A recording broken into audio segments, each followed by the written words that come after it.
Good evening, everyone, and welcome to the Trade and Economic Development's National Conversation Forum. I am Rebecca Gookool-Bosland, and I will be your chair for this afternoon. This evening's session will focus on the assessment of the TNT economy in the second quarter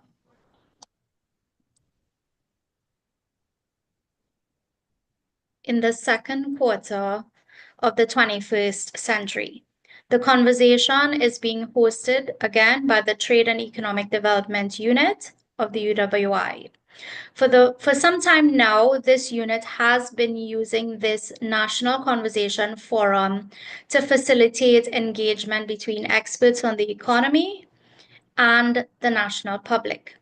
The objective of these sessions are to ensure that the public is informed on critical information and the analysis of the economy in a timely manner. Before introducing the panel, I would like to remind everyone to ensure that their microphones are muted during the presentations.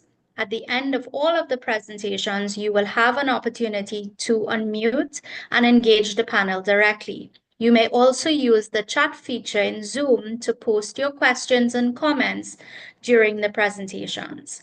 Note that the session is being live streamed as well, so bear that in mind. And for this evening, our speakers include Professor Patrick Watson, Dr. Anthony Gonzalez, and Mr. Vivek Charan. Our conversation this evening is titled The TNT Economy in the Second Quarter of the 21st Century.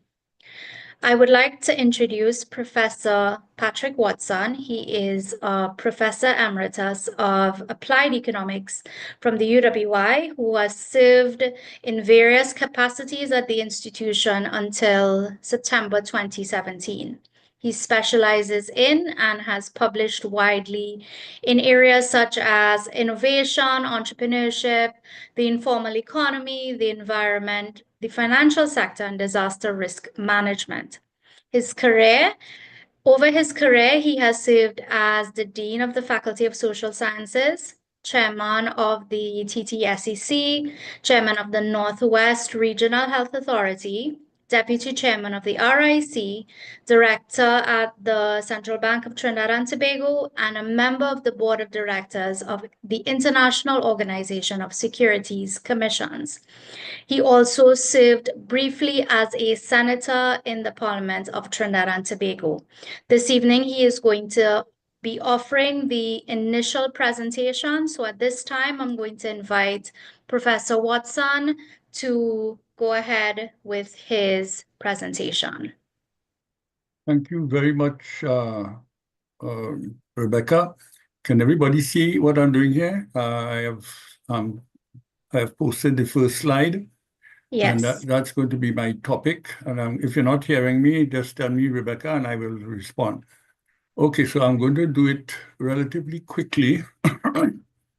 And I'll start by saying that we are not in a very good place to start with. And recent events have not helped us, in particular the revocation of the OFAC license, which has effectively stopped exploration of gas with Venezuela. So what I'm going to do is I will look at some data to support the initial statement. And then I shall make a few recommendations as to what I do. And I'm going to be on very shaky ground in the last part. I'm telling you that up front, and I'll repeat it when I get to it.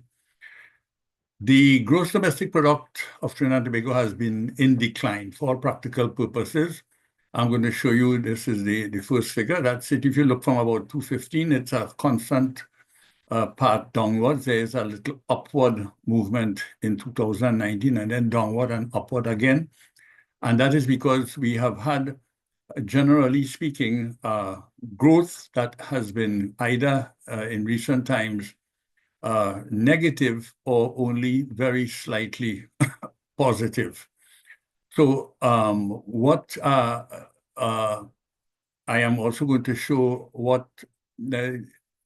that the GDP per capita has been over this similar period, once again in decline. If you look to the farther right, the right of that graph, you're going to see there's a somewhat upward, sharp upward movement in 2020, but then again, downward once again. All of this has been accompanied by negative fiscal balances. I'm going to show the chart just one. And that has added to the national debt, both local and foreign. And it's important to understand the foreign part. This is the fiscal balance. Again, if you look from about 2009, it started to become very negative and has remained negative. There is a slight surplus in 2022. And then once again, it's down the truth. So we have been adding to the national debt. Now, what I'm going to say, make a few comments that we have been economic fluctuations. I know many of you know this already, but until further notice, our fortunes are linked to the hydrocarbon sector, the oil and gas sector. It is the largest source of government revenue, but perhaps more importantly, it is the country's surest and largest source of foreign exchange, and that is by far the case. So if we look at oil and gas prices, there are really, I say two parameters, but there are really four because it's both the price and the quantity. It seems to me, and it appears to most people, that at the moment and in the foreseeable future, we cannot depend on either parameter, neither the price nor the quantity. Although the price has been a little bit more favorable to us of recently, but the quantities have not been. The recent revocation by the Trump administration of the OFAC licenses is adding to the complications that we are facing and we are going to face in the near future. I'll remind you that just a few lines stated by some of the government. We were depending to a large extent on the Dragon deal, and that has certainly gone off the table at least for the near future. And we have also been depending on other things which have not come to pass. So although the oil and gas prices have been fairly favorable, especially since the outbreak of hostilities in Ukraine, you will see that, and I'll show you, this is the price of oil. It went down to a large extent after 2015, and it rose again around the time of the outbreak of hostilities and has remained, although still falling, has remained relatively high. Now, remember, we are more a gas economy, and in the case of the gas price, it has been also going down. It also shot up around the time of the outbreak of hostilities in Ukraine, but it fell almost as sharply very soon after. So we are not in a very good place. And why? One of the main reasons for the relatively poor overall economic performance is the growing insignificance. Now, I say this understanding fully well that the oil and gas sector, the hydrocarbon sector, remains our most important sector, and we should use it. We must continue to use it. We should have even pursued the Dragon deal, and I don't think anybody is saying that we should not have pursued the Dragon deal. What many people are saying is that we should not have depended to such an extent on it. But if you look at our foreign exchange, and it has been declining. So if you look at it again from about 2015, there's a steady downward decline. And that is notwithstanding a little reprieve at the outbreak. But one of the reasons for this is that although the prices became favorable, the quantities were not. Trinidad and Tobago, in the case of oil in particular, has been producing considerably less oil than it did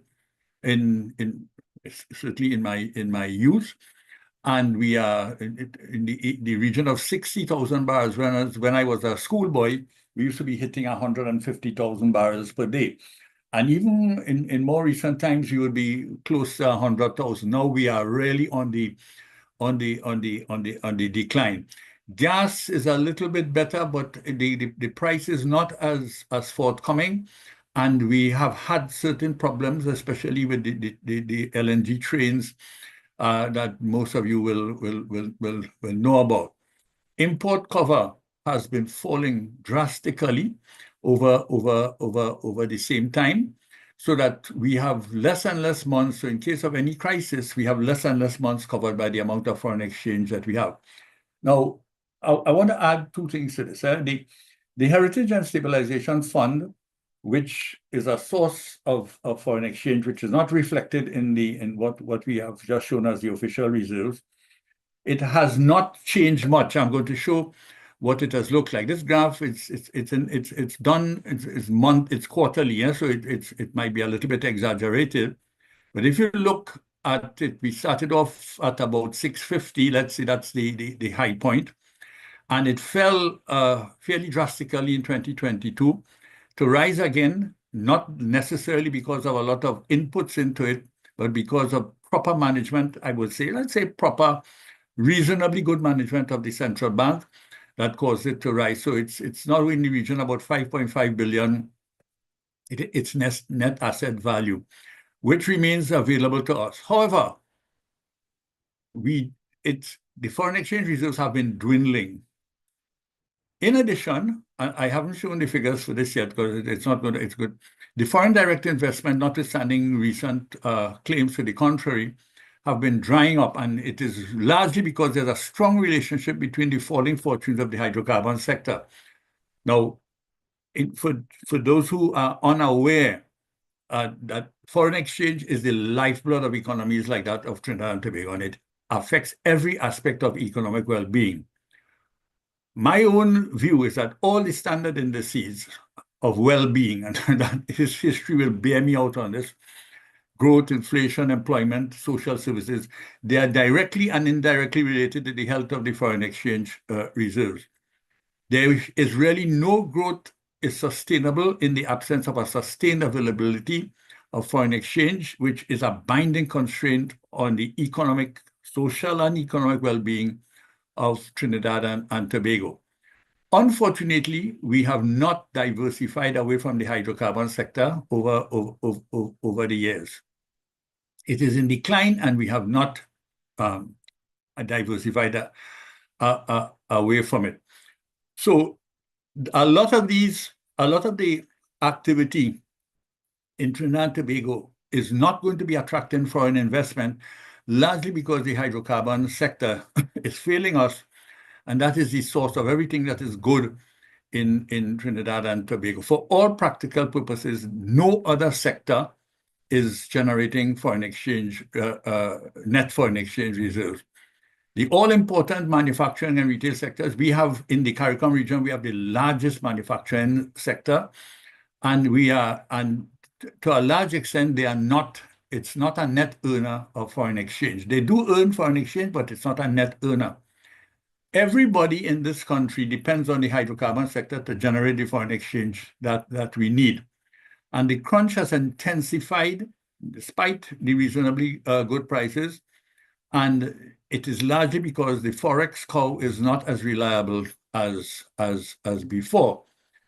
One important thing that we must bear in mind, and I mentioned it at the beginning, the national debt has increased steadily. So if you were to calculate something like net foreign exchange reserves as the amount of foreign exchange we have minus the amount of foreign debt we have, we are in an even less favorable position. So if, for instance, by some bad luck, people should call in that debt and we have to pay in that debt, a lot of it is going to consume the foreign exchange that we have. So the figure for the official reserves is a little bit misleading, given the fact that the debt, the foreign debt in particular, has grown.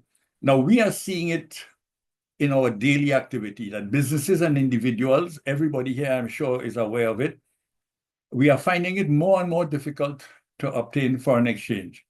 The banks have intensified rationing of the reserves, which are becoming scarcer and scarcer. During the political campaign, there's a lot of talk about easing up on that, but my own feeling is that is not going to happen, if only because it cannot happen to a large extent. So what should we do? And I'm going to switch the gears now. Rebecca is just going to keep me on the timer. I hope to take no more than 5 minutes on this part, but there is quite a mouthful that I want to say. So, Professor, proceed. Yeah, we should be thinking about diversification of the economy. Now, I know we have heard this thing over and over again. I heard it when I was in my mother's womb. I continue to hear it today, and really nothing has been done about it of any real substance. We continue even now when we talk about a foreign exchange crunch. I see a map appearing where we see so many places that they are producing gas and oil, notwithstanding the fact that the Prime Minister told us that our cuckoo is cooked if the Dragon gas deal has gone through. They seem to be going back even on that now. So we're talking about diversification, and I have said this over and over again, and I think everybody will agree with it. We have to find other sources of foreign exchange, and that could only come about through the diversification of the economy away from oil and gas. Now, we need to understand that doesn't mean that we are not going to depend on oil and gas. So that is not true. That will not be true for the next 40 years, maybe. If we solve the foreign exchange problem in Trinidad and Tobago, we'll solve a lot of our problems. At the moment, the policy emphasis on restricting the use of foreign exchange, not on the generation of reserves from sources other than the hydrocarbon, and that is a disincentive to economic activity. The TT economy is yearning to be diversified, and diversification must mean, for the most part, diversification into activity that earns foreign exchange. I have heard it said by some people already. I think I heard it in the campaign in Tobago, that that people must earn the foreign exchange that they use. It is a shame that people keep demanding the foreign exchange and they are not attempting to use it. Some of the biggest users of foreign exchange, they don't produce any foreign exchange whatsoever. That's the retail sector. And those who do, if it does come back into the system, they are very, very reluctant to keep it in the local banking system, because there has been talk about difficulties in getting it, even though it belongs to you. So we have to begin encouraging activity, and entrepreneurial activity is the best bet. Now we are years behind in this thing, and so this is not going to be easy. One of the problems is that innovation and entrepreneurship is risky business. It is costly, and it is costly as well in foreign exchange usage. So at the time when we have the least foreign exchange is when we are going to be asking a lot for risky activity involving foreign exchange. And I really don't know how to begin to do that. It's going to require a lot of foresight. It's going to require a lot of courage in doing this. Innovation, as everybody knows, for people who have studied it, is risky. It involves the use of foreign exchange, and it is something that is always going to be a problem. But if we are to get out of this mess, we are going to have to innovate. You're going to have to diversify the economy, and we're going to have to do other things. Now, I am going to suggest a few little things. I'll jump in a little bit. I'll get back to it if there's anything. Now this is Patrick Watson talking, and Patrick Watson does not have any guarantee about what he's about to say when it comes to these things, because innovation is always a risky activity. Everybody wants to say that certain things are likely to give us foreign exchange, but we are not going into it at all. I have outlined a few sectors here. I cannot deal with all of them. I'll deal with the first three, largely because we have studied some of them at the Salisis where I was. But these sectors that I have outlined here are likely to be good earners of foreign exchange, and sometimes not in the way that we think it should be. And I shall deal only with, as I said, in the first three. So when I look at education, Trinidad and Tobago has been very successful in producing. We produce the best CXC results, the best CAPE results, the entire CARICOM region. We are able now to offer services from primary up to university level, even if you stop before the university. And we have been given a certain amount of experience in this matter following the COVID experience. I know some people are not very happy with what happened with the COVID experience, but it was at least a beginning. And I think that online delivery may now be offered worldwide for people who offer services similar to the education services similar to that offered by Trinidad and Tobago. Our teachers, notwithstanding the fact that they are underpaid, they are the best. They are very, very good. They produce the best results. And I think that we can offer this now worldwide, and the technology is available to do it, and it can be a source of foreign exchange earning. This is the cultural and creative industries. Very well known. A lot of people have been talking about it. Keith Nurse talks a lot about it. And we have had some noted successes in the area. Reggae, Zouk. Zouk is a little bit out, it's not within the CARICOM region, it's in the French speaking region. But we have had notable successes with soca and all of that. Like we have Marshall Kess, and in the case of the Steelman, which is going worldwide, we have people like Andy Narell and other panelists like Greenwich. Our carnival too has been quite a success. And we do export some of our carnival activity to many countries of the world.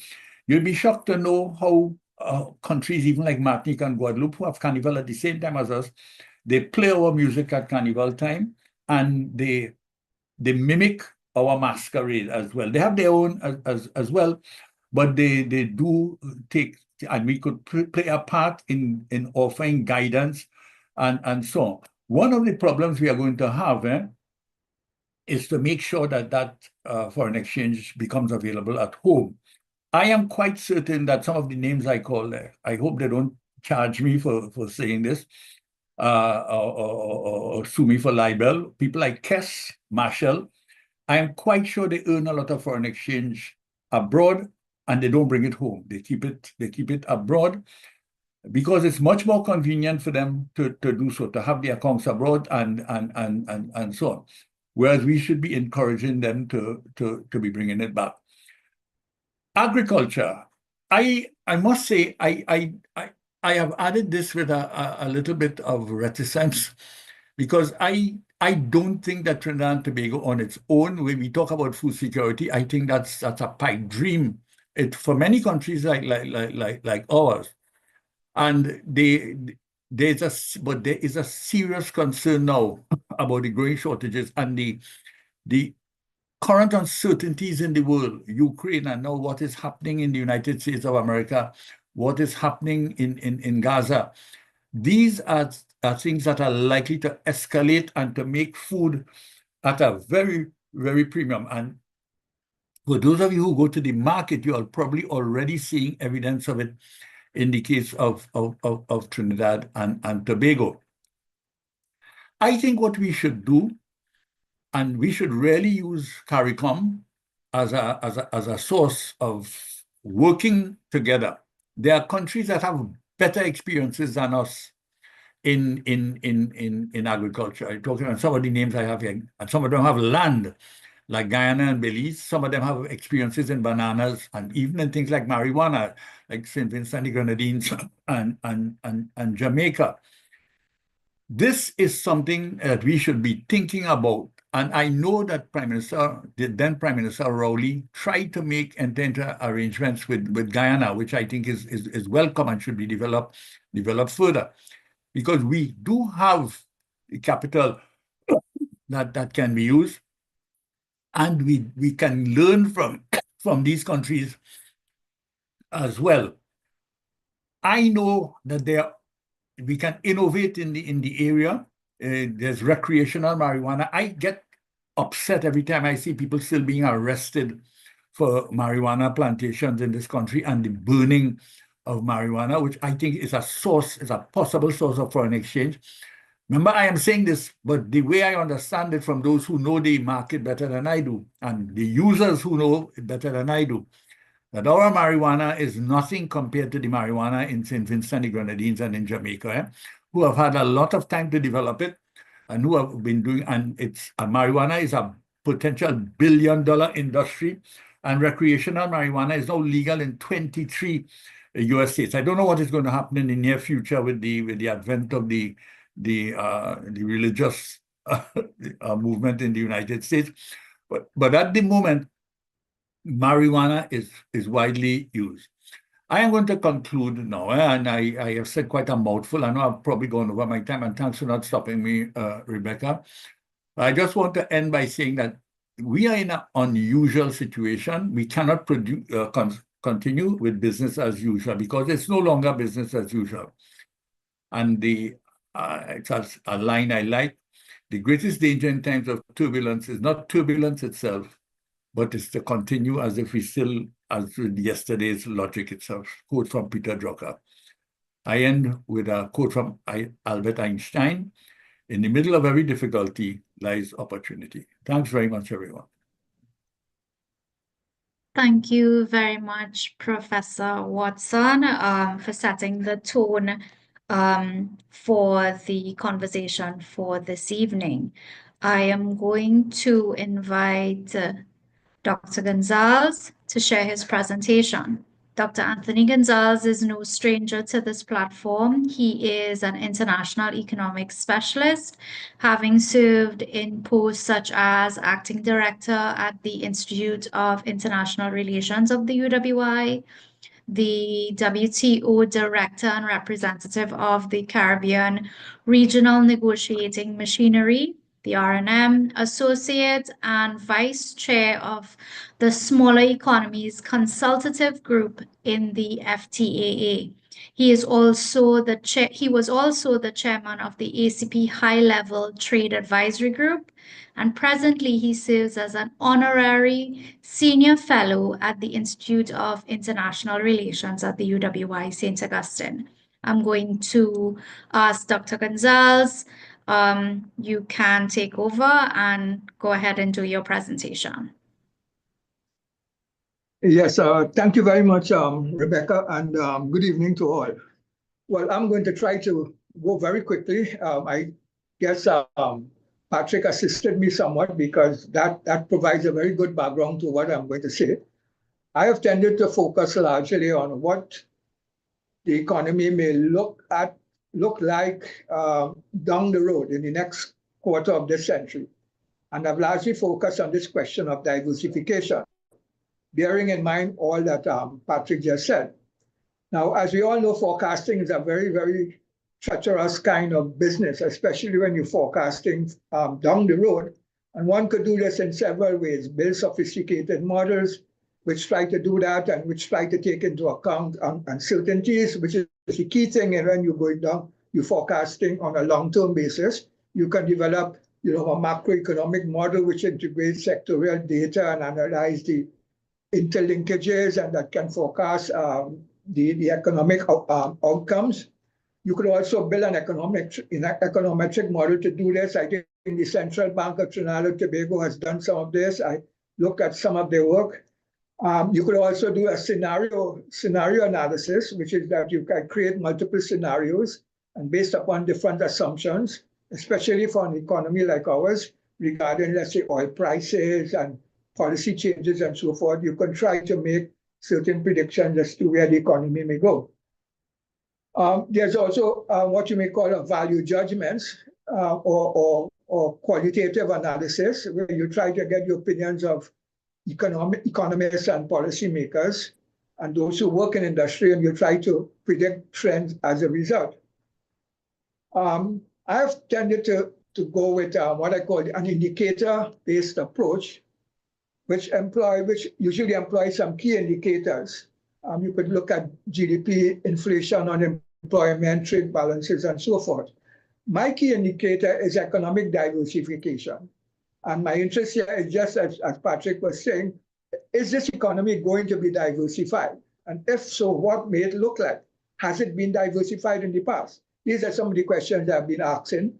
And I think diversification is critical for small economies to reduce their dependence on a narrow range of industries. I think Patrick pointed out this very well. And these economies need to build resilience against all the external shocks that they face. There are various measures that one could use to estimate economic diversification. You could look at human capital and see the extent to which the country is investing in education and skills training and so on to foster innovation and entrepreneurship. One can also look at foreign direct investment. The country attracting foreign investment is likely to attract more. You could talk about small and medium-sized businesses. You could go more into technology and innovation by looking at what the country is investing in terms of research and development. And you could also look at industrial policies. To the extent the country is pursuing a certain kind of industrial policy that may foster this kind of diversification. One could also look at the infrastructure to see to what extent the infrastructure is being developed that could facilitate this diversification. What I've looked at is really a single measure of economic diversification, which is really export diversification. And we all know that by this single measure, if you can measure the extent of export diversification, likely over the years ahead, you may get some good indication as to the extent to which the economy may move away from this dependence on oil and gas. Now, some people do this by using the export diversification index, which is the famous style index, which is used a lot by the World Bank and the IMF, and they look at the extensive margin and the intensive margin, looking at the way over time the variety of products have changed, or the product codes have changed, or the products within the product code, as well as the value of these products over time.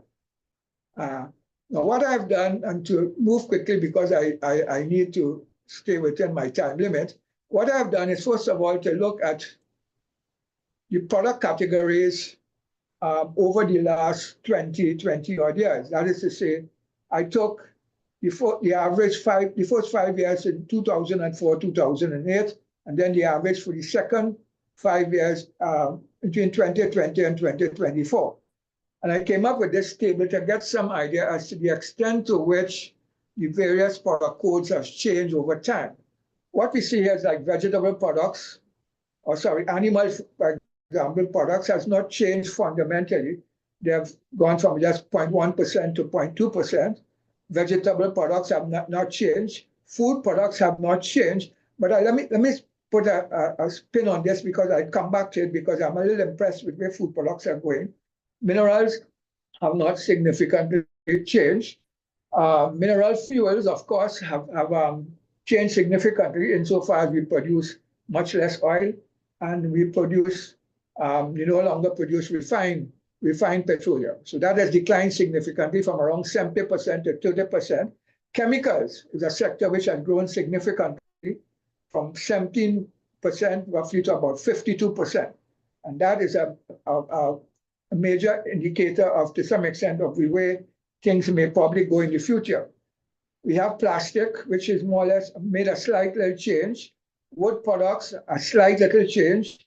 Not much in textiles and clothing. Footwear is about the same. Stone glass, a slight little improvement. This one, metals, is the one where I think meeting iron ore reductions that we make, the things when we reduce iron ore, we make things like wrenches and iron ore structures and so forth. That has improved significantly over the 20 years. And I want to think that in the future, we may have to look towards that particular area. The others, I won't bother with them. But what I would say from this table is that, and by the way, this table is more or less substantiated from what I saw the government publish recently, and the figures for 2023, where mineral fuels and so on. If you calculate, you see more or less they would tabulate with what I've come up with in my table. But the major point is that the decline in fuels was matched by an increase in chemicals. That is over that period, 2004 to 2008. And chemicals stand out as a sizable increase, metals stand out as a sizable increase as well over the period. These were the three largest sectors. And there were specialized export products categories over that particular period. And the chemicals, if you add chemicals and fuels and you consider that to be the energy sector, this is not what the international community defines as the energy sector, because they tend to include quite a bit of the chemicals that we have here. But if we're interested in the non-energy sector and how we can diversify it. So if we add chemicals and fuel, we will see that, for example, over that period, more or less, we moved from 87% in the energy sector to 83% in the energy sector. So there's been a slight change in terms of the increase in the non-energy sector. Briefly on services, I can't say very much because services data is a big problem, as we all know. You can't get any consistent long-term trends in services, let's say going back 20 years. You have some data from 2012 to 2023, and there you basically see insurance and financial services, travel services, and ITC services tend to be the major components here. You have other services, of course, in the country: professional services, education services, health and human services, as well as culture and the arts and so forth, which Patrick just mentioned. I have not been able to see any consistent pattern, as I saw, for example, with the goods trade. There's no consistent pattern in services. They go up and down. For example, 1 year you may find tourism go up significantly, and then it comes back down in the next two years and so on, but there's no consistent long-term pattern. The first three of these commodities, which is travel, insurance, and ICT, they constitute about 55 to 65% of our services exports. So that I'll come back to that at the end and say a few words about this. Now, what export diversification may look like in the next 25 years? In the area of goods, I've used the concept of product relatedness, which is to say that the similarity among existing products and other products are being exported. That is to say, if you look at in a sector and you see, like in chemicals, you see a variety of products, fertilizers, and so forth. More or less likely in the future, those products are the ones, and the derivatives or the products very close to them are likely to be the ones that are going to be exported in the future. I think I showed this to some extent in the past, where I showed in 2004, the chemical sector was very, very significant, and it grew significantly over that period towards 2024. The relatedness is therefore sort of the distance between a product and all the products that a country specializes in. The argument, of course, here is that the knowledge about exporting to a destination should be greater among products that are related. Thus, exports should grow faster when a country exports related products to a destination. And here one tends to develop, as you would see by some of the authors, I don't have time to refer to them, but you would see that they tend to develop a product space, which largely shows the networking products that are likely to be exported. And that product space is used more or less to predict what the exports are likely to be in the future. So that relatedness tends to measure this, and it is based largely on the products that the country is currently specializing in. Now, what I've done is I've gotten another table which captures the products that Trinidad and Tobago is specializing in. They constitute, as I said, the basis of the product space, and they each have a revealed comparative advantage greater than one, which means that the country is relatively more competitive in exporting these products. So here's the table with the products that we export in, the mineral products. Forget bitumen, of course, we know what has happened with bitumen and refined petroleum. I've just put them down here, but we know that we have stopped. We may get back to them if a refinery comes back. The chemicals, these are the products: nitrogenous, fertilizers, ammonia, acrylic, alcoholic derivatives, inorganic acids. Non-energy, the metals, the iron reduction, the iron ores, the wrenches, and so forth. Paper products is an interesting category where there's some growth over the last 2 years. We're seeing more and more paper products. These are largely notes and notebooks, brochures, labels, and tissue paper. In foodstuffs, we are seeing a variety of products, and we're seeing expansion taking place there. And it has largely to do with what you may call the competitive advantage in the sector. If you're familiar with Porter's work on competitive advantage, you see where he talks about the clustering of products. That is the extent to which you have a clustering in that sector, which we do have. You would see that there's a tendency for people, especially small and medium-sized businesses, to go into that sector and develop some kind of product. And it's a product which is creative and innovative, and in the sense of which they can defend and sell abroad. There's a particular type of orange juice, a particular type of cereal, a particular type of baked product, and so forth. So you find a lot of small people getting into this and trying to export largely to our diaspora market abroad. You have some others like stone and glass, glaze, ceramics, plastic, rubber, as well as machines and so forth. You have a few products there which one has been observing. Now, estimating the diversification potential would take into account sort of the complexity. If you try to measure the complexity of products in terms of the product value, and this will give a good idea of the diversification opportunities that you have available to you. And of course, you're measuring the revealed comparative advantage of the product. This, however, is a sizable task, and I was not able to sort of complete that part of the exercise. I think that the Observatory of Economic Complexity have done some of this. I wasn't able to fully get all that they have done and make some sense of it, but you have to get some of the existing products that are related to the products that I'm talking about here and see to what extent they could constitute exports. They are related and can constitute exports in the future. So I have not been able to do this, but I would suggest that the sectors in which one is likely to see this is more or less in chemicals. Still, I think there's still some scope for diversification. I take the point that, for example, that gas and oil are becoming more difficult. We may not see much more in terms of the fuel sector, and we have to reckon with that. But there are possibilities here that could possibly occur. We are aware, for example, of all the discussion that is taking place with respect to hydrogen and what hydrogen could do in terms of changing the dependence on gas. I think some authors have read some things where people are saying that Trinidad is ideally suited for hydrogen production because of the fact that we have a number of rigs out in the sea where we can put windmills, and they said that we have a fair amount of wind that could propel, that give us gas, that can give us electricity from which we can make hydrogen. And we have the water. You could convert the seawater into natural water from which you can then use the wind power to generate hydrogen. So there are possibilities outside there that may continue that particular sector.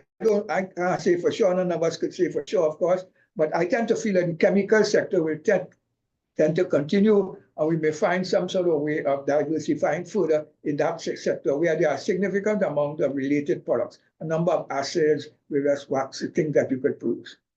I would also suggest that the metal industry also seems to hold some kind of future in terms of iron ore reduction. There was some effort to try to restart that plant that was shut down, and I guess this probably may have some of this in mind to produce much more iron products from iron and steel, in which we seem to have been gaining some kind of competitive advantage.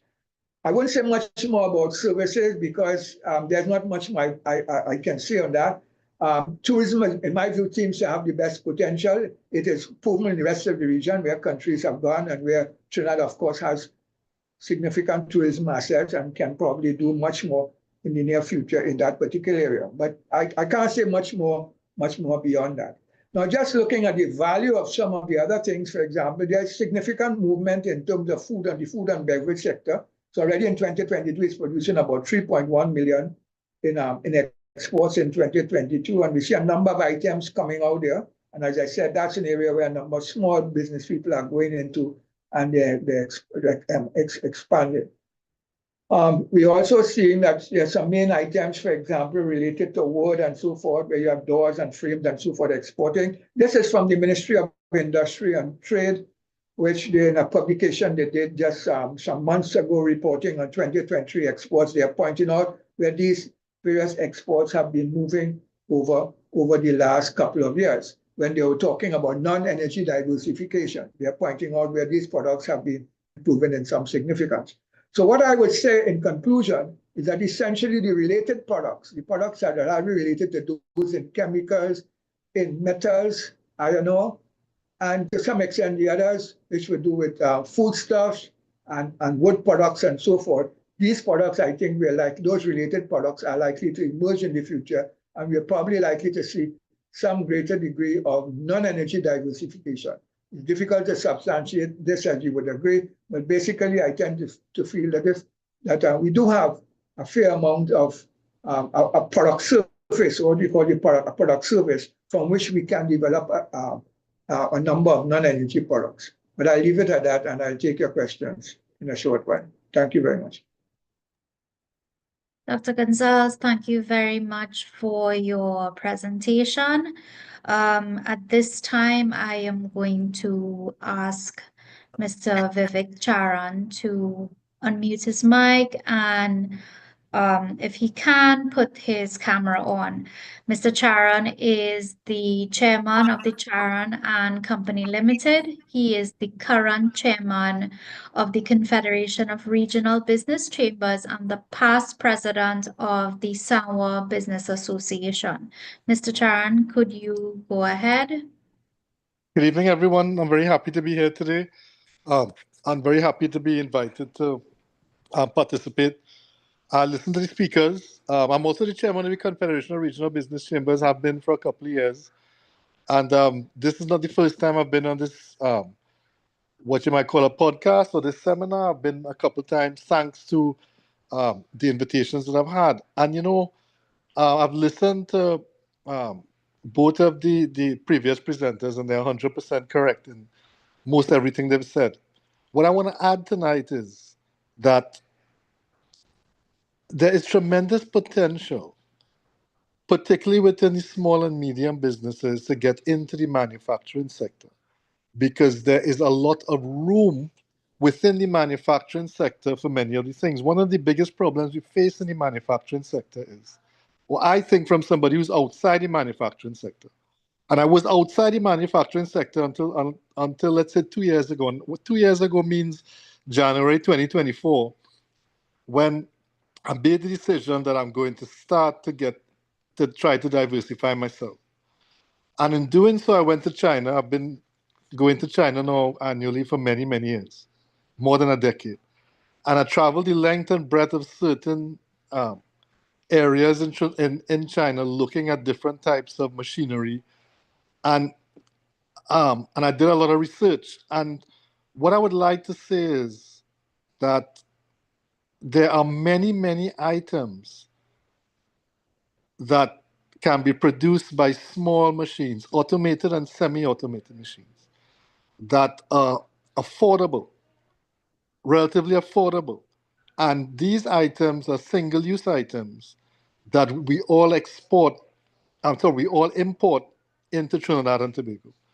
And many of these items that we import into Trinidad and Tobago is not just one person importing it, many people import. Some people import for their own use. Some people import to sell, or more than one person imports to sell as retail. Some people import to sell as wholesale, and some people, as I said, import for their own particular use because of the volume of those things that they're using. But they're all single-use items, right? And they range, you know, and it's very, very broad, the range of these products. So even before we start to talk about exporting and earning our own forex, one of the benefits of, you know, increasing the depth and the width of the manufacturing sector by allowing small and medium businesses in the private sector who were traditionally in retail to be able to get some sort of assistance or concession to come into the manufacturing sector. What it would mean is, whereas larger companies may not see the economies of scale in producing some of these items, for a much smaller type of business, getting into these types of business can be, I would say, you know, financially a step in the right direction away from just pure retail. Because what you would be doing is you'd be participating in import substitution, not necessarily by substituting the good or the item for something different, but simply by manufacturing it here yourself rather than having to import. And if you set yourself up here in Trinidad as a manufacturer of one of these particular items, then it means that everybody in Trinidad can't get that item from you. And that if we have enough people doing that within our manufacturing sector, what it means is that there will be less people inclined to purchase this very thing from abroad. Now, everybody might say, but what about, price differentials and all that? But the idea here is that many of these items are not high-priced items. Many of these items aren't going to make you a billionaire in 3 months or 6 months, but it will be profitable, one.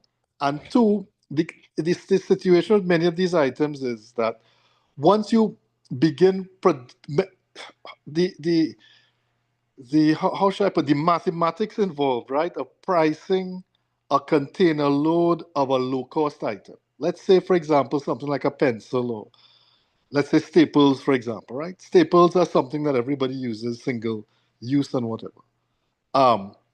Items like that, if they have to be imported and you import a container of staples, small changes in shipping and small changes in other costs other than buying the good can add to the actual cost of the good by the time you get it here, because the value of the container itself is very low. As a matter of fact, the value of the entire container might be lower than the cost of shipping, because the cost of shipping, it can be very volatile, as it is right now because of the international trade policies of the American government.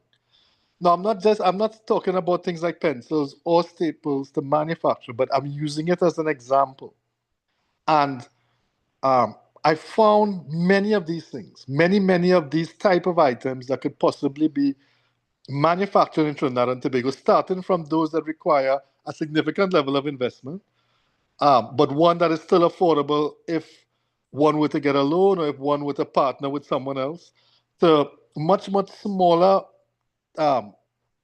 manufacturing of certain items that you would be surprised to know the entry cost to actually just purchase the machinery. Now, getting the machinery, sourcing the machinery is one thing. Getting the US to pay for your machinery, and most importantly, not only just sourcing your machinery, but also, getting your raw material, sourcing where your raw material comes from, and being able to purchase your raw material is also very critical. Let's just say we get over these two hurdles, right? We get over the hurdle of finding your machine, which is actually the easiest part. And then secondly, sourcing your raw material at the price in which you figure you can make some money. The biggest problem in Trinidad and Tobago now for many small businesses, and where I myself have hit a wall, is we have always been hearing that the e-tech parks have been set up to assist in bringing people into manufacturing. The reason for that is when you look at the factors of production and manufacturing, there's plant, capital, land, information, technology, all these things. One of the largest costs, particularly if you're getting into small and medium manufacturing, is actually setting up your plant, which requires land, a resource. And the thing about land as a resource is that we are in a real estate bubble in Trinidad. We have been for a long time.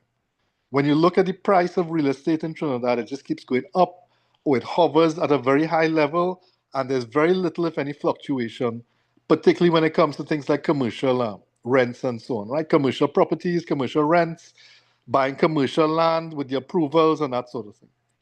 The e-tech parks were supposed to be parks that were purpose-built to allow for people to get into different aspects of manufacturing and food processing and that sort of thing. At the point in time when I decided, it wasn't just me, it's a couple other people as well, to get the plant, which would have been the next move. There were no they would get the land or the warehouse to set up manufacturing. There was no more space in the tech parks. And then, people started to leave the tech parks. As of the end of 2023 into 2024, many people started to leave the tech parks. Reason is many of them were consultants for energy, and things weren't going well in the energy sector. So A lot of people end up leaving. A lot of people were, I mean, this is the information that I gleaned, right? Having been looking at it. Many people who in certain aspects of food processing, not agriculture based, but let's say meat, they ended up leaving as well too because of issues, particularly forex issues in buying things like seafood and that sort of thing, right? So places started to get places started to come up, and then when we went in there, I went in there, other people went in there to see about their own business. The tech parks have become quite run down. They're not being well kept. The places that are up for rental have a lot of structural issues, mostly things like mold and water damage and leaks and that sort of thing, right? The flooring itself, the concrete and all that, there's a lot of work that needs to be done. And then finally, when I got a meeting, I was told that the rent is $32,000. And then I was okay. Then I had to ask the question, is that VAT inclusive? In which they said no.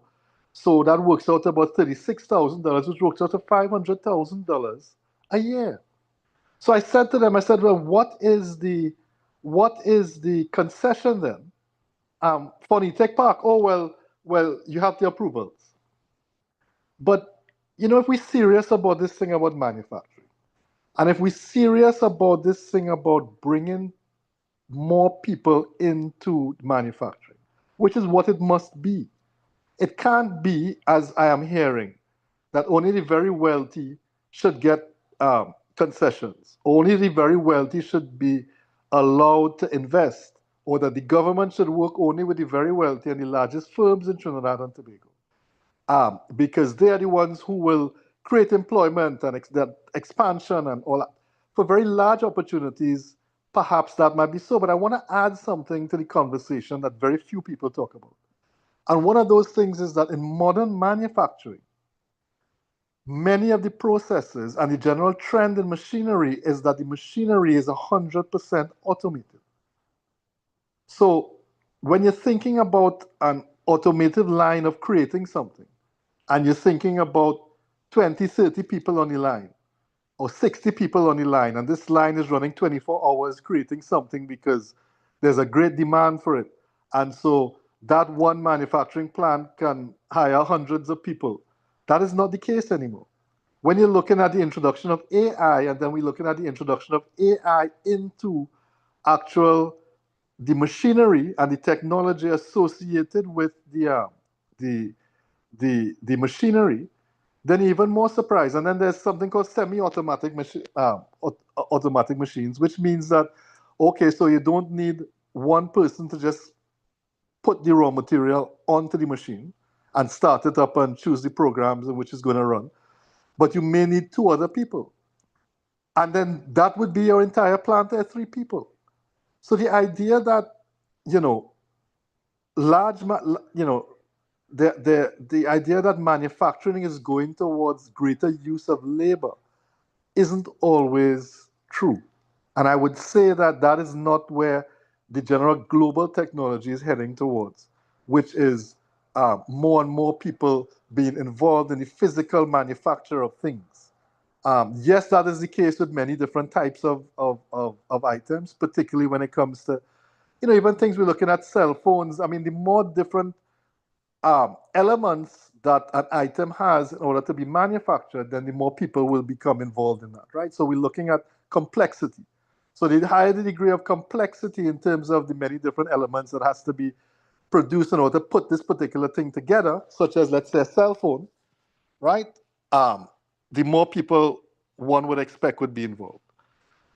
What I would also like to point, so the idea is that we already have very large players in manufacturing game in Trinidad and Tobago. We have very large people in the food and beverage industry, water, soft drinks, juice, snacks and confectionaries. Very, very large players. We have very large players in chemicals.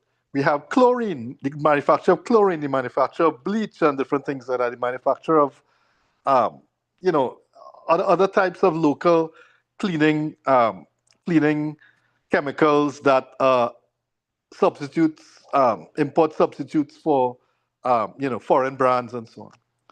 So the idea is that even though we have a lot of these things, and even though these companies are doing very well and making millions of dollars, we are not seeing the logical progression of that affecting the rest of the economy in a material way.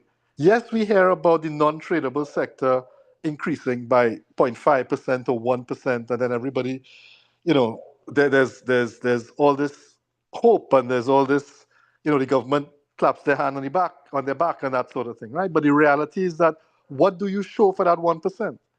Does that mean that you've absorbed labor, 500 people have been absorbed from the labor force when we have hundreds of kids leaving school after Form 5,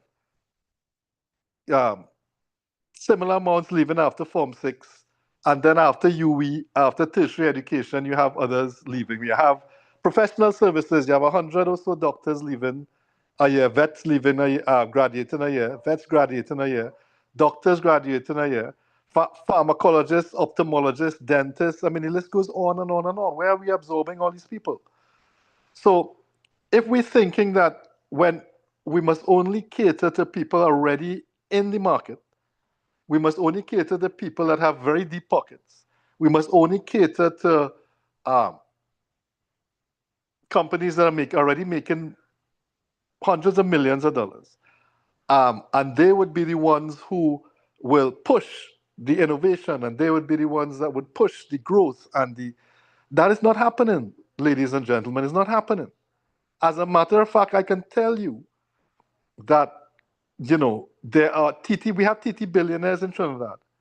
We have companies that are making millions of US dollars, millions of US dollars, right? And despite the fact that they have been making millions of US dollars, and some of them have actually gone on to get additional business through the help of people like Export TT and, getting contracts in South America and getting contracts in the Caribbean and stuff like that. They don't keep their US dollars in Trinidad. The majority of their US dollars is kept in foreign bank accounts because that is where they feel comfortable, and it gives them, a wider range of financial options, and also it's very lucrative to invest in the American stock market and the global stock market compared to keeping all your US revenue in Trinidad and Tobago. And that is a lot of what is happening. As people in our manufacturing sector became very successful and became very wealthy and are making a lot of US dollar revenues, it's not coming into Trinidad and Tobago. It's not bolstering, or it's not increasing the level of reserves in our banks. A lot of forex reserves in our banks. It's not being put in fixed deposits. It's not being put in savings accounts. It's not being putting other types of instruments and so on. As a matter of fact, our banks don't, they don't incentivize this either. It's not to say that they're saying, well, listen, you know what, you can actually get a better rate of interest in Trinidad if you invest in these things rather than, globally or regionally. And so that is some incentive to do so. No, it's not. A lot of people are afraid to put their money into our banks because it's difficult to get it out again, even for your own personal needs, whatever they may be. And at the end of the day, if it's your money, whatever you want to pull it out for, you should be able to. But that isn't always the case. It's about 2 weeks notice and longer, and all these reasons why, you can't pull out that amount, you have to pull out less, and those are the reports coming in. But my point, ladies and gentlemen, is that the perspective when it comes to manufacturing and diversification has to change. The perspective when it comes to diversification, I know as a fact that diversification can happen in a small way. But if we have many, many people diversifying to a vast range of products that can be easily manufactured by automatic and semi-automatic machines, then the reality is we can have a greater level of import substitution across a wide range of accessibly priced products. And these would be a lot of consumer type products. The problem that we have is because of the government's policies during the lockdown, which were biased towards what they would call essential businesses, and which were biased towards players already established in the manufacturing sector and medical sector, pharmacies, for example, food distributors, whatever, a whole range. Based on the fact that there was no competition in those 2 years, that every other single retail and wholesale space closed down, and that all retail was driven through supermarkets and all retail was driven through large pharmacies. And distributors of certain products were still allowed to work and export and had no competition from other people bringing in stuff like that on a smaller scale. You found that there was a disproportionate amount of money that got distributed exclusively to certain sectors over those 2 to 3 years. And that has worked out very well for those sectors because it is within those sectors that we see the most growth at the moment, right? Because they are so cash heavy, they're so liquid. Whereas all the other small and medium and non-essential businesses found themselves in debt and continue to be in debt. But what is most distressing to me is that not only that the government did not realize the vulnerabilities of these small and medium businesses, non-essentials, so to speak. They had to have recognized it, but they did absolutely nothing about it, and then that persists up to this day. So my other personal experience is going and meeting the Minister of Finance and meeting the Exim Bank and having them tell us that there's nothing that they can do for us, that all these programs, catalytic fund, that's not for you. The Exim Bank has no more money for retail unless you fall within a certain category of retail, which are essential imports and so on. So it's really, as a matter of fact, the conversation went towards more control of Forex, going to the not from us, but from the government, going to the central bank. This was from the Minister of Finance, and telling the central bank that we need to definitively say who should get and who couldn't get US. And that's a position that we, as the Confederation, disagreed with. But given the policies at the moment, those policies can't continue. And if they continue, then we're going to see, we're not going to see very good things, ladies and gentlemen. We're not going to see very good things. We're going to see an extinction level event happening. And if there is this feeling that there is going to be so much growth with larger companies to absorb all the labor that's going to be displaced from all these small and medium businesses across the length and breadth of Trinidad and Tobago, it's not going to happen. If there's a sense that, well, the small and medium businesses are going to be replaced by much larger businesses and much larger multi-branch stores, superstores, from conglomerates and very, very large businesses, then that's not going to happen either. It can happen that they actually take the space of SMEs and start to sell everything the SMEs do, particularly in the less, in more rural areas, I should say. Further down the East-West corridor, further down South Central and so on, putting up 3 big conglomerate type superstores and that sort of thing. You go there and you get everything you want. There's no need for any small stores after that. And the small stores, well, they get just starved out because they couldn't get in the US to do anything anyway. And then there was very little they can do. But going back to the conversation started by the 2 previous speakers, ladies and gentlemen, if a country can feed itself and a country can clothe its people, then that's the first step. That's what countries like China and India and Mexico managed to do. And they managed to do that because of the level of poverty that they have. They are able to clothe their own people. Their own people don't need to buy clothes from abroad, something as basic as that. We, on the other hand, have to. The Americans, I'm sure, they will soon realize that they have to as well. Because very little of the clothes that the Americans purchase are the prices they purchase it at, from places like Shein and all these other, and also in stores like Walmart superstores and Target and so on. None of that is made in America. It's all either made in China or Mexico or any of those other countries that have tariffs on them. So, other than chasing export, we also have to look at what we can do locally so that less US will be spent on other things and that our own people can afford to buy things in Trinidad without having to use their credit cards. And without basic items like the food industry, the clothing industry. I myself went to many factories in China, and from my own business, there was a point where we manufacture a lot of clothing in Trinidad for school uniform and so on.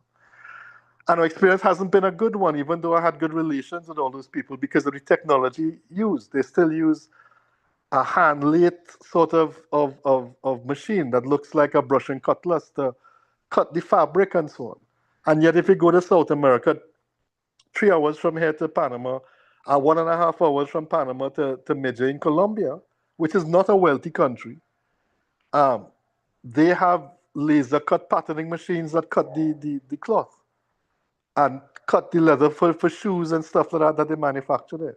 Go to China, you'll see the same thing. So we also have to update our level of technology. And the thing is, technology is actually becoming a bit cheaper. More cheap than you would expect it to be, given the competition there is out there in certain sectors of manufacturing, like clothing and whatever. And so if we can feed our people and clothe our people, and then after that we can get a host, not 4 or 5, ladies and gentlemen, not 50, ladies and gentlemen, not even 80, ladies and gentlemen. If we can get 1,000 people, thousands of people, if we can get 70% of 70% may be a bit much, but if we can get at least 50% of SMEs that have only one foot in retail, and we can get them to even partner up or solely to get into small manufacturing of many, many different small items, right? Then there's the possibility that things can change around for Trinidad and Tobago. You see, government revenue is government revenue, and government needs government revenue to do the things that they need to do. They have ministries to run. They have taken an excessive amount of expenditure on themselves. Education sector, health sector, works and transport, paying all these recurrent expenditure and salaries. It's massive, the amount of money that they have. And when Imbert, the past Minister of Finance, decided that he was going to tax everybody, really he was trying to find a robust stream of income for the government to be able to get money to see about its own expenses, even if that was the expense of everybody else. Because the government was running deficit budgets one year after the next on the energy sector, which was the main place the government was getting their revenues from. It wasn't working out for them. So he did what he had to do for the government to survive. And even if things work out, ladies and gentlemen, and there's some oil coming in, and the U.S. situation, gets a little better, because I can't see it getting a hell of a lot better. Even if it gets a little better, then we have a situation where how much better is it going to get for everybody else? And that is why it's important for us to still make earning our US dollars a priority. And I have to say this, it is every man for himself and every woman for himself. Because, as I have pointed out to you, the facts of the situation on the ground in Trinidad and Tobago right now is that the people who are making US dollars are banking their US dollars abroad. And neither I nor you can tell them not to. And if you and I were in their position, maybe we would do the same thing. But what it means is that US in itself has become a very precious resource. And it's a resource that people are actively vying for, and that when they earn it, they are keeping it for themselves. The idea that if enough manufacturers make US dollars, then US dollars will be easily available in Trinidad and Tobago is not going to happen, ladies and gentlemen. If we dollarize, perhaps, but I don't think any government is going to dollarize. So the reality is, the majority of US dollars that is going to come into the country and come into your hand and my hand, if we are not earning Forex ourselves, is only going to come from the government, who is going to give it to the central bank. The government is going to get it from the energy rents. They said they're going to give it to the central bank, and then the central bank is going to distribute it to the commercial banks, and then the commercial banks are going to give it to us after they pay all the credit card bills. And that's the only way you and I are going to get US dollars if we don't try and get it ourselves. Whether it is we selling food to tourists, whether it is we throwing fed for tourists, whether it is we doing seminars abroad, or we doing tutorials abroad, or we doing remote learning or remote coaching or remote whatever and earning US dollars for it, or whether it is that we decide that we're making a host of different small types of products and selling it regionally within CARICOM, which is protected by, by tariffs from the outside, but within there's none, and trying to get into the South American market because of all the volatility with shipping for the next 5 years that's going to happen between China and America. So, there are a lot of opportunities, but at the base of those opportunities is that we need a government who understands what their role is. And the role of the government has to be, if they know what is good for the country, and knowing that they themselves, because of their energy policies, cannot provide, right? Or the heritage of, or the let's say the natural resource heritage of the country is not what it used to be. We've depleted it. So if they realize these things, then they have to understand that only by empowering small and medium businesses, or as many people as they can to get into manufacturing, by giving them material concessions on some of the factors of production, right? You can't get it on labor because you're not going to cut the cost of labor. As a matter of fact, the cost of labor has increased, minimum wage has increased. Most of the parties are campaigning they're going to increase minimum wage again. So that can't be a factor of production that they can create a concession with. But they can create a concession by saying, well, if we build more parks and we have all this land that is not being used for agricultural purposes, not being used. What we're doing with the land is we're actually selling vast tracts of it for hundreds of millions of dollars to a handful of private commercial real estate developers to build malls. And the funny thing about that, ladies and gentlemen, is that they could build 3 more malls in Trin City, but then who is going to go in the malls? They expect small and medium businesses to go in the malls, right? Because when you go all around, other than the American franchises, the food franchises, the rest of the people is small and medium businesses in a mall. Whether it's Trin City Mall or whether it is Eastgate or Gulf City or you call the mall, I will show you the majority of the people is small and medium. And if small and medium businesses can't make it, then how are they going to populate these malls that are going to be built at the cost of hundreds of millions of dollars that the government sold the land for that price? You understand? It don't make sense to me. And it wouldn't make sense to you either if you think about it. So it is upon all of us to push the government to create the concessionary measures to increase the breadth and the width of the manufacturing sector by creating, not just incentivizing, not just by saying, well, listen, when you get into manufacturing, you could get all these tax cuts what you need to create a lower threshold to get inside. You need to remove some of the barriers to get inside, and the greatest barrier is financial.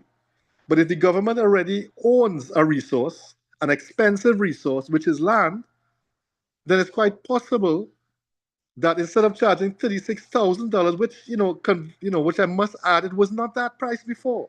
But from what I understand, there was some act and things changed within the last year. And one has to ask themselves that if the people who are in charge of the finances of this country understand what is happening, why would you want to raise the price of renting in the e-tech parks? Who do you want to keep out? Because surely raising the rents and raising the rents for a resource that is not high-end. As a matter of fact, it's old and it's going to even take another investment after you start to pay the rent to bring it up to scratch. The reality is you're acting as though you're trying to keep people out. And that is not what we want, is it? So we can't be pushing diversification on one hand.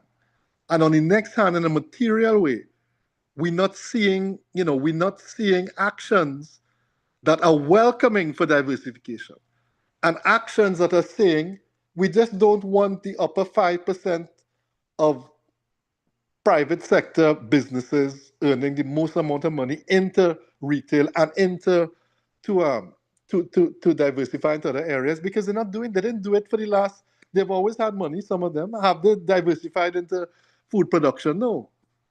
We've seen one major player recently diversifying into some level of tourism by purchasing a lot of hotels and stuff like that and whatever. But are we seeing people actively building hotels? And the answer to that question as well too is no.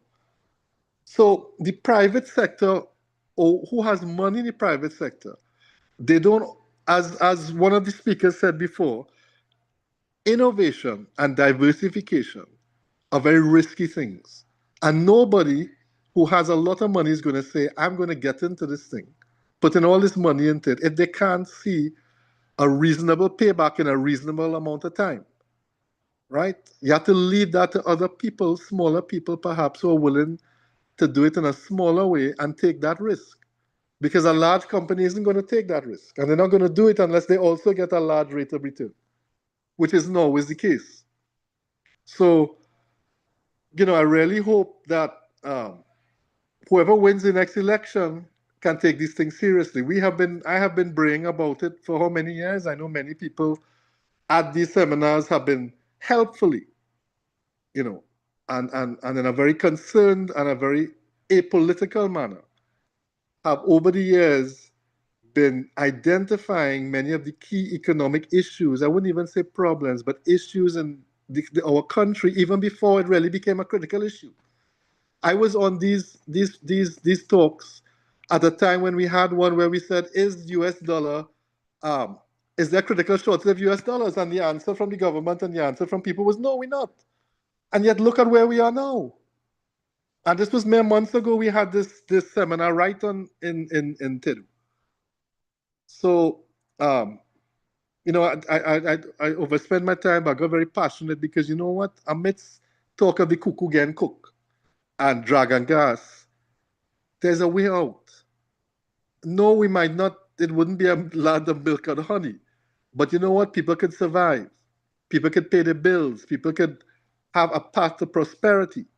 And then we can have an economy that's inclusive for everybody and not just certain sectors, and hoping that these certain sectors find a way to absorb everybody else, which ain't going to happen.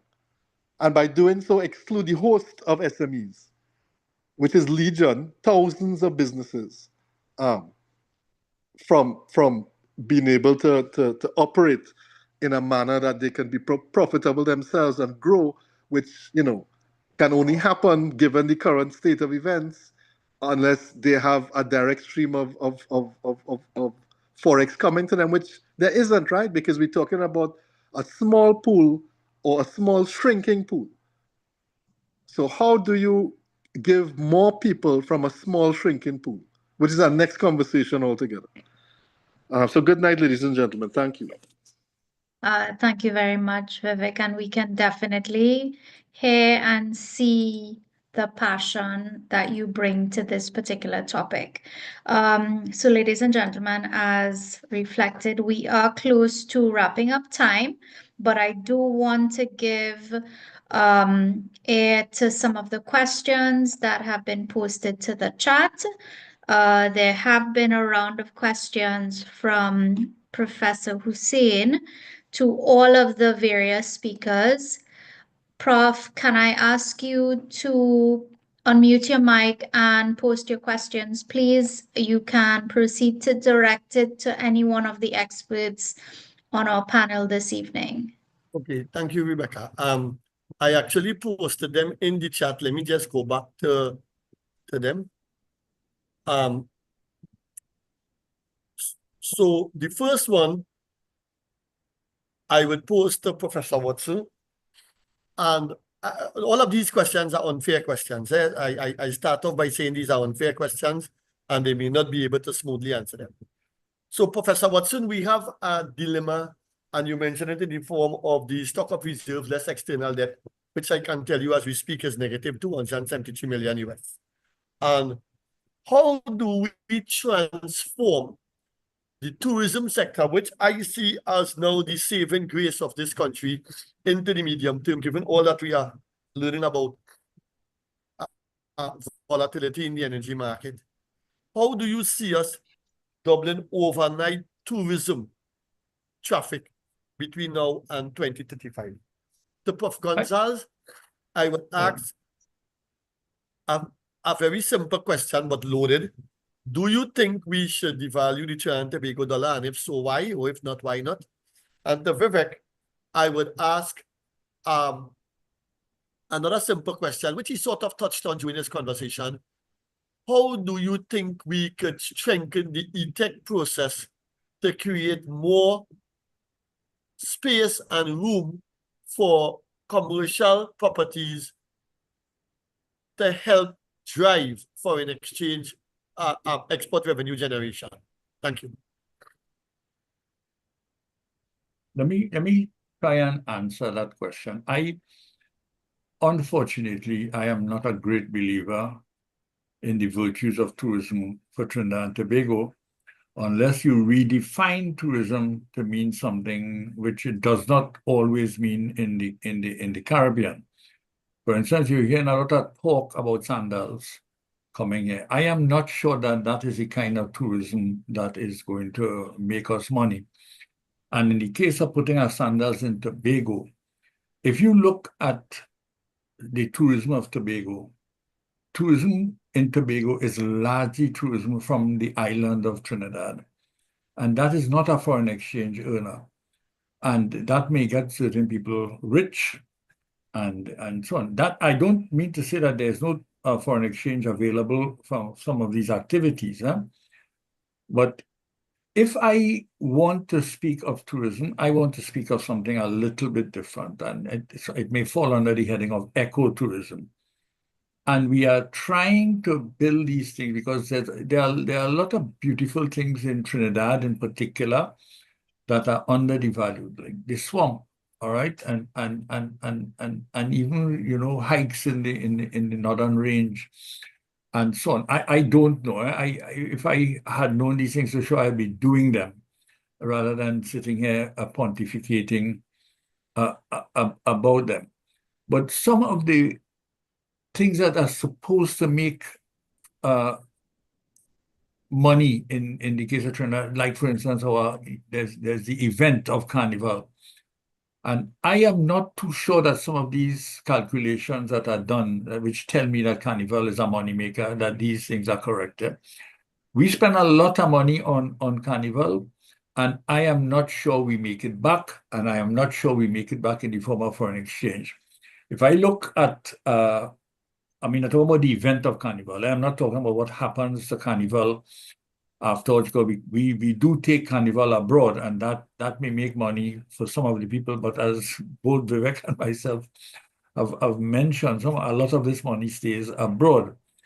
So I don't feel comfortable dealing with tourism as a way out of this problem, unless we deal with tourism as something that is completely different. And I know, for instance, as far as ecotourism goes, I have been to countries like Dominica, and I see many more possibilities in Dominica for that than in the case of Trinidad and even Tobago. So I think we should not be looking in the direction of tourism to save us. That doesn't mean we can't make it happen, but we are already way behind. We are disadvantaged when it comes to the classic tourism compared to Barbados, Antigua, St. Lucia. They are tourism giants. Even Jamaica, the north coast of Jamaica, I shouldn't say even Jamaica. Jamaica is a big one. The north coast of Jamaica is a massive tourist destination. And they are targeting people from Europe and so on. I don't think that is something, unless we rethink our tourism product and make it something along the lines of ecotourism. And I have myself not given that great thought. I have done some work on it. There's at least one paper that we published on it. And it wasn't only for Trinidad and Tobago, it was for the Caribbean as a whole. And there is a large capacity, a large capability of ecotourism in the Caribbean, in the English-speaking Caribbean as well. I am not sure that that is going to benefit Trinidad and Tobago a lot. Sorry about that.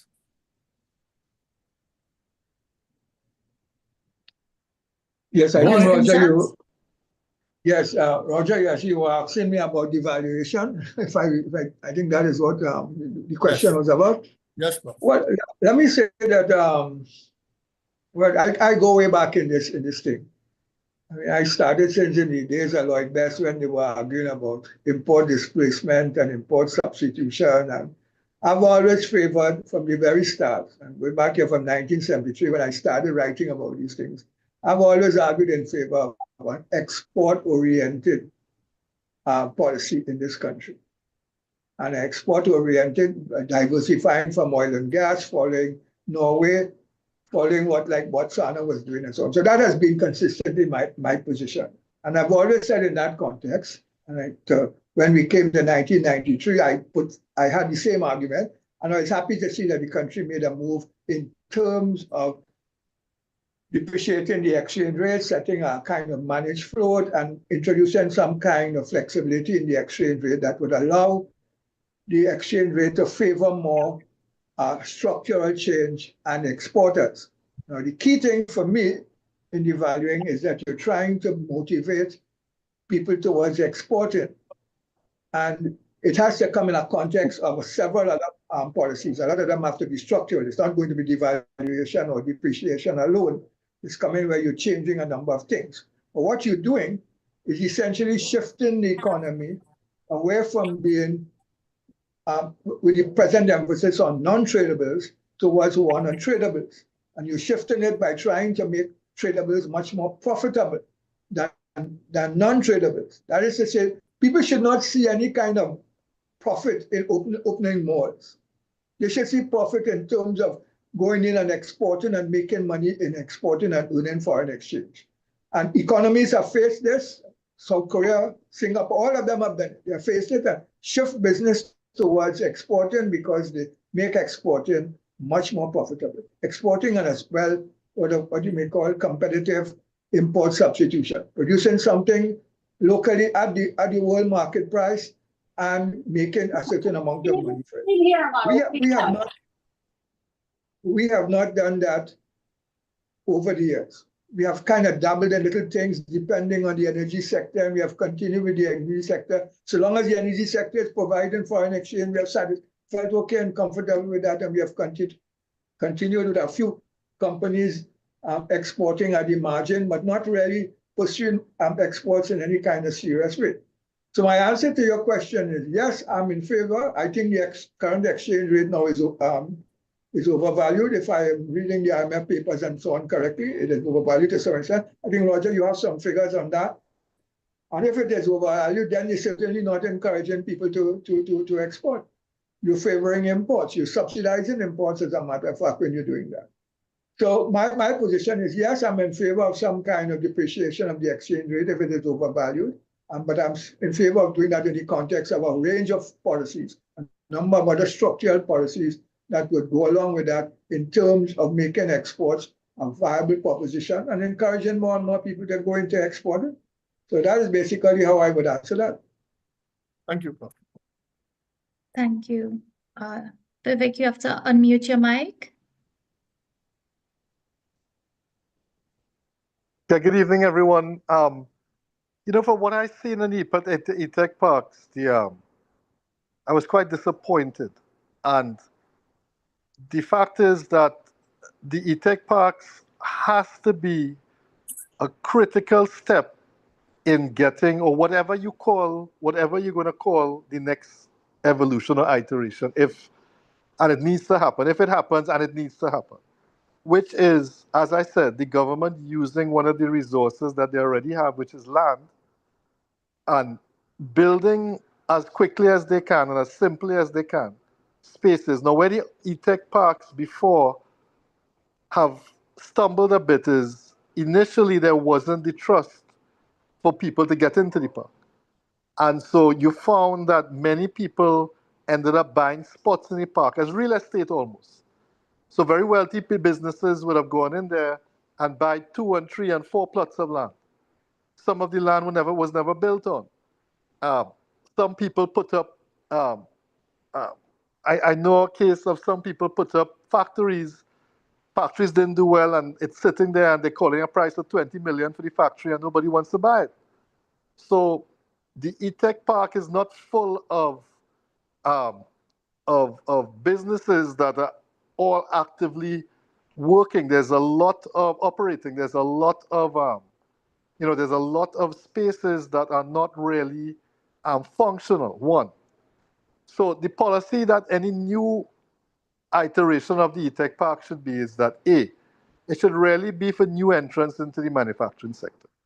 My take on this is that if you are making a profit of greater than 20 million or up or 10 million and up $30, a profit of, not before tax and whatever, but a profit of, then you shouldn't really need to have the need to get into an E-Tech Park. What we really want to do is get as many, smaller people to diversify away from retail into small manufacturing, right? Which would then, create a host of products that we can manufacture locally, that we can sell in local market, and so end the need to import it, right?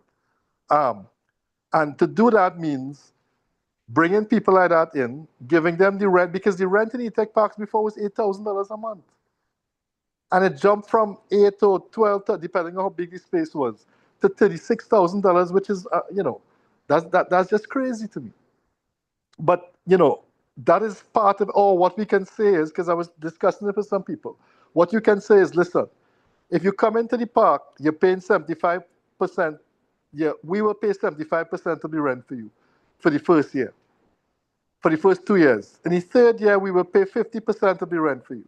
And in the fourth year, we will pay 30% of the rent for you. And in the fifth year, you will be paid the first year for the full rent, which is the $36,000 or the equivalent of $36,000. So what you have is you have a space of 5 years in which to consolidate yourself, produce locally, and also 5 years in which to market yourself and source foreign contracts with the help of the government and certain government resources like Export TT and that sort of thing as well too.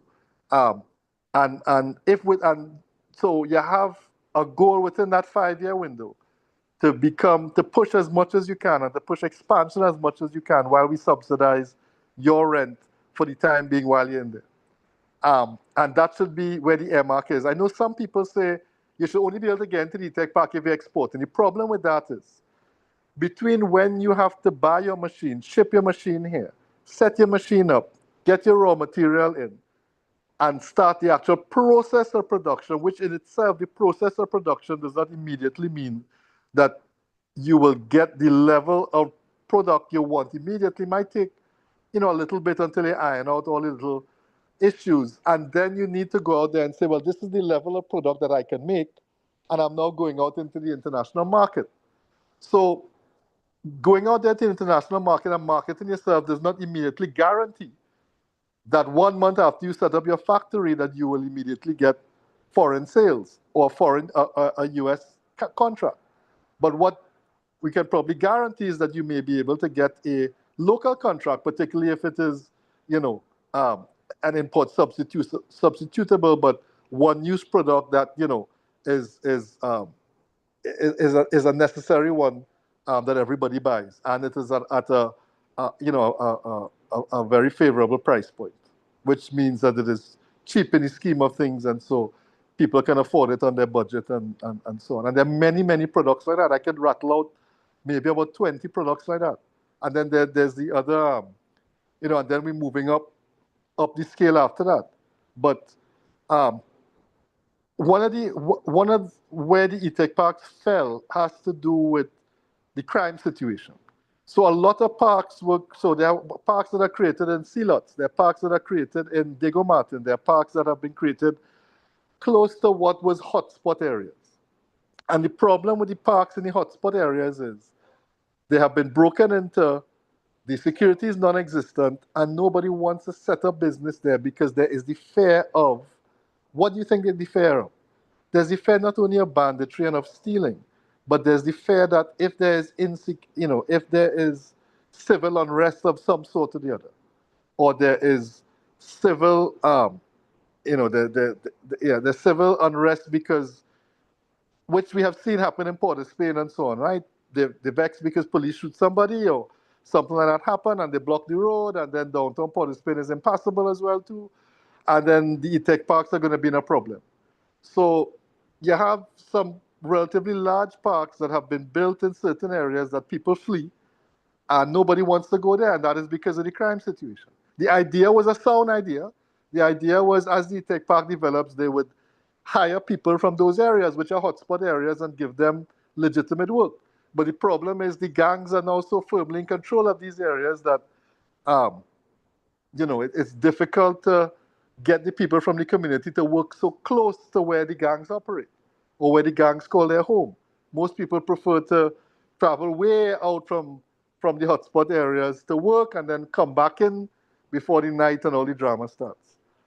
So I would say that, you know, building, build, building quickly, building cheaply as well. I mean cheaply, putting down a strong foundation, single story, a shell, sealing the shell to the elements, electricity from 220 to 440, water, everything else. It doesn't have to be large. We're talking about 5,000 square feet, 4,000 to 5,000 square feet. And I think, as much as you could put in within a land space of spaces like that, and then you put it out there at the rate, but you also form, InvestTT has been deconstructed, I would say. I understand why it has been deconstructed, because I feel that the mandate from the government has been only to consider large investments, and that everybody else and everything else is a waste of time. When I myself was being told, call special economic zones and they can help, and I call the special economic zones. There is criteria. If you're spending more than $10 million, then yeah, we might be able to help you. But if you're not spending $10 million, then no, we can't help you. No, there's nothing for you. No, because in the special economic zone says that I can turn my home, if you understand what I mean, I can turn my business or where I am or a property I have into a special economic zone, which allows people to operate as manufacturing from it, and then I will get some concessions and I can do something, or you can build, but again, it favors property development.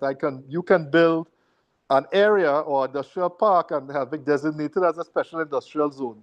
And then, you can make money from that. So, but again, that doesn't directly address the necessity, right? And how quickly we need to search towards import substitution and to have people manufacture. And Roger and the people listening, I guarantee you that sourcing a machine in China, buying it, shipping it to Trinidad in 2 months, getting your raw material, shipping it to Trinidad to 2 months, taking at most a month to set up. In 6 months' time, you can have your factory set up and running and actually producing something that you can put on the local market and then begin to market in the foreign market. But too many people have been fed the wrong information about it being inaccessible. And then when you're going to speak to, there's always the how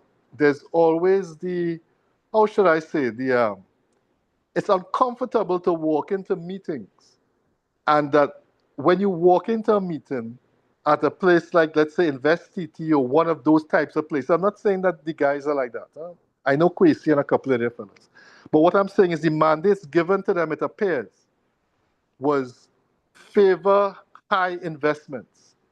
And when you're going there and you get the impression of, well, okay, sir or ma'am, how rich are you? Do you have $10 million to spend? Or you don't have $10 million to spend? How much you want to spend?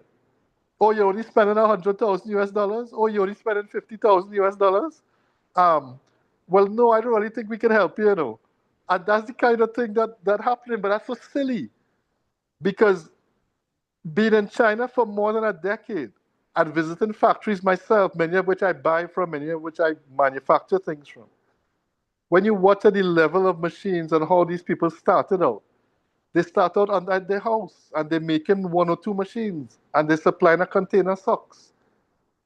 And then that one area that started off with a couple of people with socks machines underneath their house and living above their house turned into an entire area like the whole of Port of Spain now, with everybody under their house or build a little warehouse next to their house and they're manufacturing socks. And then you have the socks capital. You have a major industrial center for manufacturing socks in China. And they manufacture socks for everybody under the sun in America and Europe. And that's how it begins. Small, sustainable, and then there's growth, and then there's competition within the growth, which ensures that there's good pricing and ensures that, a high level of efficiency and all those things. But if you're waiting for people who only had $10 million or not to put their hand up and say, yeah, I'm ready to invest, it ain't happening, because the people who have that kind of money pretty well, much doing well by themselves.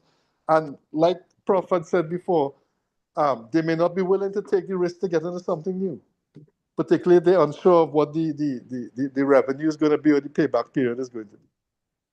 Vivek, thank you very much for your detailed answer. Ladies and gentlemen, we have been chatting about the TNT economy and its